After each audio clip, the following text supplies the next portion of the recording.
Alhamdulillahilladzi hadana lihada wa ma kunna linahtadiya laula an hadanallah. Asyhadu an la ilaha illallah wahdahu la syarikalah wa asyhadu anna Muhammadan abduhu wa rasuluhu alladzi la nabiyya ba'dah. Allahumma shalli ala Muhammad wa ala alihi wa sahbihi wa man tabi'ahu ila yaumil qiyamah. Amma ba'd. Faya ibadallah ittaqullah haqqa tuqatih wa la tamutunna illa wa antum muslimun. Wa qala ta'ala fil ayatil ukhra, a'udzu billahi syamil alim minasy syaithanir rajim. Wa ma kana Allahu yu'adzibahum wa anta fihim wa ma kana Allahu mu'adzibahum wa hum yastaghfirun. Al-ayat. Ikhwan fillah, jamaah salat Jumat yang dimuliakan Allah Subhanahu wa taala. Setelah kita memanjatkan segala puji dan syukur kepada Allah Subhanahu wa taala berkat izinnya, keriduannya di tengah aktivitas yang kita lakukan, Allah memberikan kepada kita hidayah, Allah memberikan kepada kita taufik, Allah berikan kepada kita kesehatan dan keafiatan, sehingga kita bisa berkumpul untuk sama-sama taqarrub menjalankan ibadah sholat Jumat. Mudah-mudahan ibadah sholat Jumat yang kita lakukan bisa menjadi kifarat dari setiap kesalahan dan kealfaan kita dari Jumat yang lalu. Dan mudah-mudahan pula ibadah-ibadah kita yang lainnya diterima oleh Allah Subhanahu wa taala. Ikhwan fillah, jamaah yang dimuliakan Allah Subhanahu wa taala. Manakala kita telah menjalankan ibadah salat, maka di antara syariat yang Rasulullah SAW contohkan adalah kita melaksanakan zikir. Rasulullah SAW menekankan kepada para sahabat dan tentunya kepada kaum muslimin, setelah Anda menjalankan ibadah salat, maka jangan dulu beranjak sampai Anda menjalankan sunnah-sunnah berupa zikir dan doa. Ikhwan fillah yang dimuliakan Allah. Dan syariat zikir yang pertama, setelah kita mengucapkan salam ke kanan, kemudian mengucapkan salam ke kiri, adalah zikir yang pertama adalah ucapan istighfar. Astagfirullahalazim, astagfirullahalazim, astagfirullahalazim. Permohonan ampun kepada Allah Subhanahu wa taala. Yang jadi pertanyaan, kenapa setelah kita menjalankan ibadah salat berupa ketaatan, Allah melalui Rasulnya, Rasulullah SAW mencontohkan kepada kita untuk memohon maaf kepada Allah? Apakah ibadah sholat yang kita lakukan itu melakukan pelanggaran, melakukan kesalahan? Rasanya kecil kemungkinan ketika seorang melaksanakan ibadah sholat melakukan pelanggaran. Justru seseorang melaksanakan ibadah sholat itu adalah dalam rangka ketaatan. Tapi kenapa zikir yang pertama itu mengucapkan istighfar? Dan tidak cukup satu kali, Rasul mencontohkan sampai 3 kali. Astagfirullahalazim, astagfirullahalazim, astagfirullahalazim. Ikhwan fillah yang dimuliakan Allah, dalam mindset kita, ucapkan istighfar itu manakala kita melakukan pelanggaran. Tapi Rasulullah SAW justru mencontohkan ketika sholat pun, ba'da selesai sholat, zikir yang pertama adalah istighfar. Mari kita muhasabah diri. Bagaimana dengan aktivitas kita? Seseorang yang bekerja di satu kantoran misalnya, kira-kira setelah melaksanakan pekerjaan itu dia pulang ke rumah, berapa kali dia harus mengucapkan istighfar? Seseorang dosen, seorang guru, ketika dia mengajar kepada murid atau mahasiswanya dengan lisannya, kira-kira berapa banyak dia harus mengucapkan istighfar manakala telah selesai dari tugasnya? Seorang entrepreneur Seorang pedagang manakala dia telah closing dari produk yang dia jual, kira-kira berapa kali dia harus istighfar? Atau seorang pejabat ketika dia menandatangani satu kebijakan, kira-kira harus berapa kali istighfar? Ikhwan fillah, jamaah yang dimuliakan Allah, salat saja yang nihil kemungkinan melakukan dosa, Rasul memerintahkan kita, mencontohkan kita untuk mengucapkan istighfar, dan tidak sekali. Ikhwan fillah, jamaah yang dimuliakan Allah Subhanahu wa ta'ala,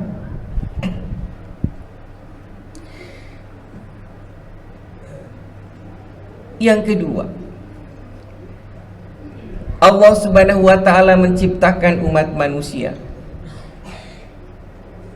Awalnya ditempatkan bukan di dunia. Allah menciptakan umat manusia pertama kali oleh Allah ciptakan dan Allah tempatkan itu adalah di surga. Allah berfirman dalam Quran surat Al-Baqarah, "Ya Adamuskun anta wa zaujukal jannah." Wahai Adam, tinggallah engkau dan istrimu di surga. Silahkan engkau nikmati, engkau makan semua yang ada di surga ini. Wala taqrabah hadis sajar. Satu yang tidak diperbolehkan, engkau mendekati pohon ini. Ikhwan fillah yang dimuliakan Allah, manusia itu oleh Allah Subhanahu wa ta'ala diciptakan pertama untuk ditempatkan di surga. Surgalah tempat awal kita. Qadarullah, by desain Allah, Allah memberikan desain lain karena ada sesuatu yang lain, sehingga ayahanda kita, ibunda kita melakukan pelanggaran, sampai karena pelanggaran itulah ayahanda dan ibunda kita, Nabiullah Adam alaihissalam dan istrinya diturunkan ke dunia. Dan semenjak Nabi Adam alaihissalam diturunkan ke dunia, apa yang diucapkan Nabi Adam? Nabi Adam senantiasa beristighfar dan berdoa, Rabbana zolamna anfusana wa illam taghfirlana wa tarhamna lanakunanna minal khasirin. Itu ucapan yang senantiasa diucapkan oleh Nabi Adam, menyesali dan memohon maaf kepada Allah dari kesalahan yang dilakukan. Ikhwan fillah, jamaah yang dimuliakan Allah, maka ketika kita hidup di dunia, yang tugas kehidupan kita di dunia, dunia adalah majra'atul akhirah. Dunia itu adalah tempat kita untuk menjadi menanam, untuk memetik hasilnya buat akhirat. Maka kita pun juga harus bisa kembali lagi ke surga. Kira-kira mampukah kita untuk hidup di dunia ini bisa kembali lagi ke tempat yang dari awal Allah ciptakan, yaitu di surga? Manusia itu bukan ditempatkan di dunia karena dunia itu dari awal oleh Allah Subhanahu wa ta'ala diciptakan bukan buat manusia. Imam As-Sawqani dalam kitabnya Luqtul Marjan fi Ahkamizan menjelaskan bahwa manusia itu diciptakan yang pertama kali adalah ditempatkan di surga. Sedangkan di dunia, Allah ciptakan dunia itu untuk dimakmurkan oleh bangsa jin. Sedangkan di langit, Allah ciptakan malaikat untuk memakmurkan langit. Jadi di dunia itu awalnya Allah ciptakan untuk bangsa jin, bukan untuk manusia. Maka terasa aneh luar biasa kalau ada manusia yang begitu kerasan hidup di dunia. Justru dia harus berpikir bagaimana hidup di dunia ini bisa menjadi wasilah untuk dia bisa kembali lagi ke surga, sebagaimana yang pertama kali Allah hendak menempatkan umat manusia. Ikhwan fillah yang dimuliakan Allah, dan syarat seseorang bisa masuk ke surga adalah dia harus steril dari dosa. Syarat seseorang bisa diperkenankan untuk masuk ke surga adalah dia harus nol dari perbuatan dosa. Manakala masih ada perbuatan dosa, perbuatan maksiat yang dia lakukan, Allah tidak akan memperkenankan dia masuk ke surga, kecuali dia harus dibersihkan dulu, dicuci dulu di dalam neraka. Ikhwan fillah, jamaah yang dimuliakan Allah Subhanahu wa ta'ala. Oleh karena itulah, seorang mukmin ketika beramal, ketika melakukan sesuatu, orientasi yang pertama dan utama adalah amalnya harus bisa menjadi penggugur perbuatan dosa yang dia lakukan. Kenapa? Karena manusia itu adalah makhluk khata wa nisyan. Manusia itu adalah tempatnya salah dan dosa. Oleh karena itulah Allah Subhanahu wa ta'ala memberikan berbagai amal, yang amal-amal itu dapat menggugurkan perbuatan dosa dan salah itu. Amal itu bisa menjadi kifarat dari kesalahan dan perbuatan dosa. Ikhwan fillah, jamaah sholat Jumat yang dimuliakan Allah, di antara amal-amal yang dapat menggugurkan dosa itu adalah ibadah sholat kita. Rasulullah SAW pernah bersabda, as-shalawatul khams, sholat 5 waktu, wal jum'ati ilal jum'ah, Jumat yang satu dengan Jumat yang lainnya, wa Ramadan ila Ramadan, satu Ramadan dan Ramadan yang lainnya, mukaffiratun, bisa menjadi kifarat dari setiap dosa dan perbuatan kita. Ibadah sholat yang kita lakukan tidak hanya ingin meraih beribu pahala, beribu keutamaan, tapi yang utama adalah ibadah-ibadah yang kita lakukan harus menjadi kifarat dari dosa-dosa kita. Demikian juga ibadah saum kita, saum Arafah, saum Muharram, saum Ramadan, itu harus menjadi kifarat dari dosa-dosa kita. Demikian pula infak dan sedekah kita. DKM Nurul Jamil membuka lahan wakaf untuk wakaf air. Rasulullah SAW pernah bersabda, sab'atu amalin, ada 7 amal yang akan didapat seorang hamba manakala telah wafatnya. Salah satu adalah nahrun ajrohu, air yang dia alirkan. Jadi wakaf air itu, selama orang menggunakan air itu untuk ketaatan kepada Allah, maka selama itu pula pahalanya akan terus mengalir kepada muwakifnya. Dan mudah-mudahan amal-amal mereka itulah, amal-amal orang yang soleh itulah, bisa menjadi kifarat dari setiap dosa dan perbuatan salah kita.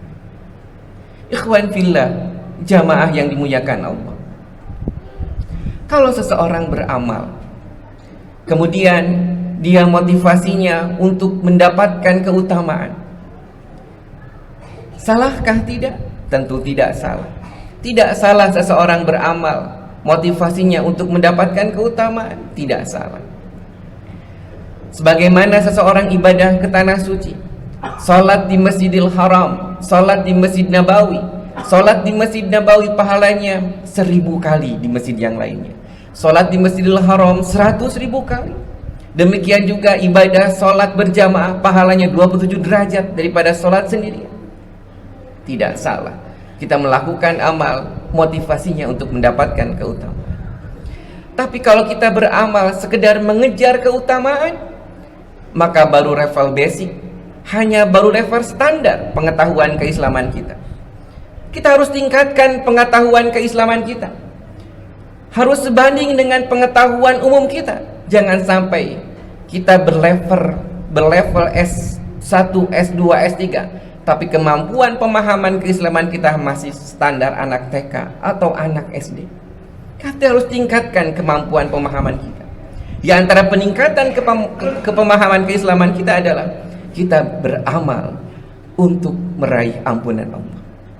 Kalau beramal hanya sekedar mencari karunia, masih basic, masih level anak TK atau anak SD. Ketika dia sahur, misalnya jam berapa sekarang bukannya dek? Jam 12 ayah, kasih hadiah.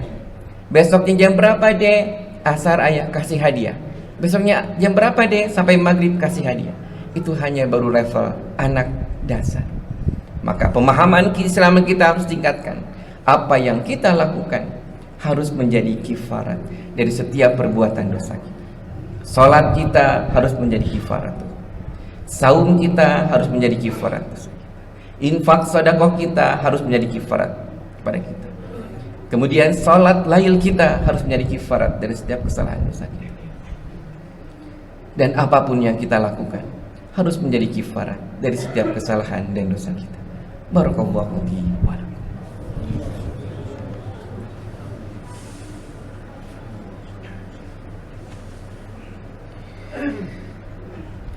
Alhamdulillahirabbil alamin. Wassalatu wassalamu ala Muhammadin wa ala alihi wa sahbihi ajmain. Asyhadu an la ilaha illallah wahdahu la syarikalah wa asyhadu anna Muhammadan abduhu wa rasuluhu alladzi la nabiyya ba'da. Amma ba'd. Ikhwan fillah, jamaah yang dimuliakan Allah. Rasulullah SAW dalam sehari beliau istighfarnya lebih dari 70 kali. Dalam salah satu hadis yang diriwayatkan Imam Bukhari, Rasul pernah bersabda, "Inni la astaghfirullah wa atubu ilaihi fil yaum aktsaru min sab'ina marrah." Sesungguhnya aku mengucapkan astagfirullah wa atubu ilaihi. Aku memohon ampun kepada Allah dan aku akan kembali kepadanya, bertaubat kepadanya dalam sehari aktsaru min sab'ina marrah, lebih dari 70 kali. Ikhwan fillah, Rasulullah SAW adalah hamba yang dimaksum. Dosanya telah diampuni, baik yang lalu maupun yang akan datang. Masih memohon ampun kepada Allah dalam sehari 70 kali. Bandingkan dengan kita. Berapa banyak kita dalam sehari mengucapkan istighfar? Ikhwan fillah yang dimuliakan Allah. Selanjutnya, kalau seorang mukmin dia beramal orientasinya untuk mendapatkan ampunan dari Allah, maka dia tidak akan pernah mau melakukan hal-hal yang dapat mendatangkan dosa. Kalau seorang mukmin dia melakukan ibadah orientasinya mengharapkan ampunan dari Allah, dia tidak akan membuat kebijakan yang dapat mendatangkan kemadaratan buat orang lain. Dia akan jujur, dia akan melakukan sesuatu sebagaimana yang diperintahkan oleh Allah dan Rasul. Karena dia takut manakala perbuatan dosa yang dilakukan, sebesar apapun, sekecil apapun, akan diminta pertanggungjawaban. Kalau seorang mukmin dia beribadah, motivasinya mengejar-ngejar banyak pahala, dia akan berpikir, saya sholat di tanah suci sekian ribu kali pahalanya, di tanah air sudah biasa aja, sudah tertutup dengan ibadah di tanah suci. Akan seperti itu pola pikir.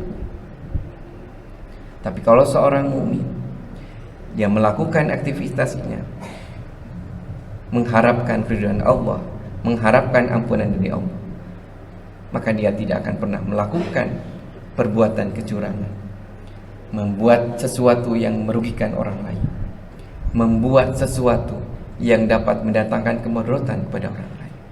Dia akan berpikir dengan sematang-matang. Dia akan hati-hati dalam bersikap. Kenapa? Karena dia tidak mau tempat surga yang telah Allah sediakan digadaikan hanya untuk meraih kenikmatan sesaat di dunia.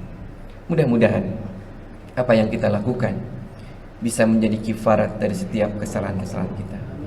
Ibadah sholat kita, ibadah saum kita, ibadah infak sedekah kita, ibadah birrul walidain kita, ibadah mengurus anak-anak dan istri kita, ibadah dalam mencari nafkah buat mereka, ibadah di dalam bekerja, ibadah dalam membantu orang lain. Mudah-mudahan apa yang kita lakukan bisa menjadi kifarat dari setiap kesalahan dan kealfan kita. Astagfirullahaladzim, astagfirullahaladzim, astagfirullahaladzim. Rabbana hablana min azwajina wa zurriyatina qurrata a'yun waj'alna lil muttaqina imama. Ya Allah, jadikanlah anak-anak kami, istri-istri kami menjadi penyejuk hati kami. Anak dan istri yang memberikan ketenangan kepada kami. Ampunilah segala kekhilafan dan kesalahan kami. Kami sadar betapa banyak kealfaan yang kami lakukan. Kami tidak mampu melakukan sesuatu kecuali mengharapkan pertolongan-Mu. Ampunilah segala kekhilafan dan kesalahan kami, ya Allah. Berkahilah hidup kami, berkahilah keluarga kami, berkahilah rezeki kami, berkahilah ilmu yang Kau titipkan kepada kami. Allahumma aslih lana dinana alladhi huwa ismatu amrina, wa aslih lana akhiratana allati fiha ma'aduna, wa aslih lana dunyana allati fiha ma'asuna, waj'alil hayatan ziyadatan lana fi kulli khair wal mauta rahatan lana min kulli syarr. Ya Allah, perbaikilah urusan agama kami, karena itu urusan yang paling pokok dan penting bagi kami. Perbaikilah urusan akhirat kami, karena itu tempat kembali kami. Perbaikilah urusan dunia kami, karena itu adalah hidup kami saat ini. Jadikanlah ya Allah usia yang Kau titipkan kepada kami sebagai tambahan dari perbuatan kebaikan dan amal soleh kami. Seandainya kematian datang kepada kami, jadikanlah kematian itu akhir dari kehilapan dan kealfaan kami. Rabbana la tuzigh qulubana ba'da idh hadaitana wa hab lana min ladunka rahmah innaka antal wahhab. Rabbana atina fid dunya hasanah wa fil akhirati hasanah wa qina adzabannar. Aqulu qouli hadza wa astaghfirullah li wa lakum. Assalamualaikum warahmatullahi wabarakatuh.